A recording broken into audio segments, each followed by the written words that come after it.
dargaggoonni badhaadhinaa Itoophiyaa fi Afrikaa mirkaneessuuf carraaquu qabu jedhame. Godina Harargee Bahaa bulchiinsa magaalaa Baabbileetti dargaggoonni murtee yaa'ii tokkoffaa liigii dargaggoota paartii badhaadhinaatiin darbe irratti mari'ataniiru. Kamaal Ahmadee dabalata qaba. Godina Harargee Bahaa bulchiinsa magaalaa Baabbileetti dargaggoonni murtee yaa'ii tokkoffaa liigii dargaggoo paartii badhaadhinaatiin darbe irratti mari'atan. Dargaggoonni maricha irratti argamanis ijaarsa biyyaa keessatti akkuma aarsaa kafalan ammas gahee isaanii ba'uu fayyadamummaan isaanii akka mirkanaa'u taasisuudhaaf ijaarsa biyyaatiif gufuu kan ta'an finxaaleessummaa fi seerummaa ittisuudhaaf kan hojjetan ta'uu ibsan. Badhaadhina Itoophiyaatiif fi Afrikaatiif carraaquun ammoo hojiidhaani.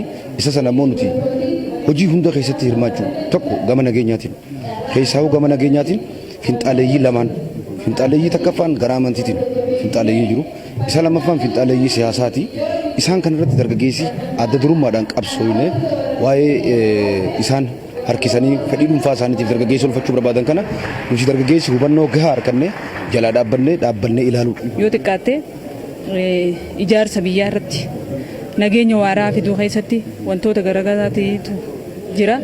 Keessattuu dargaggeessi keenya nagiyaaf abbaadha. Abbaa biyyaati dargaggeessi keenya nagiya isaatiif utubaa ta'ee dhaabbachuu qaba. Dargaggoonni kun yaa'icha irraa hubannoo argatan sadarkaa aanaa fi gandaatti sujirra oolchuudhaaf qophii ta'uu dubbatanii jiru. Itti gaafatamaan liigii godinichaa miseensi koree giddugaleessaa dargaggoo Khalif Hassan marii kana irratti argamuun haasaa taasisanii fayyadamummaa dargaggootaa mirkaneessuuf hojjetamuu akka qabu ibsan. Dhimma fayyadamummaa dargaggootaa mirkaneessuuti.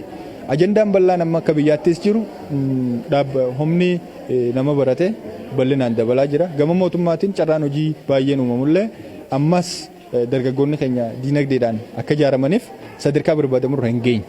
Kana waan ta'eef liigiin dargaggoota paartii badhaadhinaa caasaa sadarkaan jiru wajjiniin akka paartiittis akka mootummaatittis walitti qindaa'uudhaan qorannoo addaa gaggeessuudhaan fayyadamummaan dargaggootaa akka mirkanaa'uu fi dargaggoonni keenya diinagdeedhaan akka ijaaraman diinagdeedhaan akka of cimsan hojii bal'aan hojjetamuu akka qabu murtee yaa'ii kanaan dabarsina. Itti gaafatamaan waajjira paartii badhaadhinaa godina Harargee Bahaa obbo Abdii Aliyyi nageenya waaraa fi tokkummaa biyyoolessaa jabeessuuf gurmaa'insa caasaa dargaggootaa cimsuun barbaachisaa ta'uu dubbatan. Ammas qabsoon kabiraa baay'ee noofata.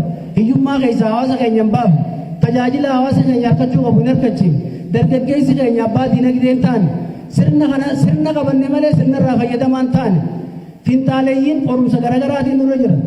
Finxaaleeyyiin Amaaraas kan Oromoos fudhataman qabu paartii keenya biratti. Bulchaan godina Harargee Bahaa Aadde Miskii Mahammad dargaggoonni godinichaa gaachana ijaarsa biyyaaf nageenyaa ta'uu dubbatan.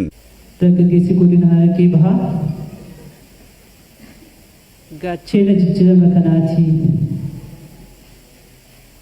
Keessaafuu waaddaa sirna kanaati. Utubaa paartii badhaadhinaati. Jennee kan dubbannu jecha bira kutee gochaa iddoo itti mirkanaa dargaggeessa godina Harargee Bahaa hangafa qaba yoo hin jedhee hin dogongoone. Kun ibsituun isaa maali? Hojiin nuti gama siyaasaatiin hojjennu, gama dinagdeetiin hojjennu, hawaasummaatiin hojjennu keessaafuu Itoophiyaan akka tasgabbooftu nageenya waaraa akka dhufu shoolii isin taphachaa turtan guddaadha.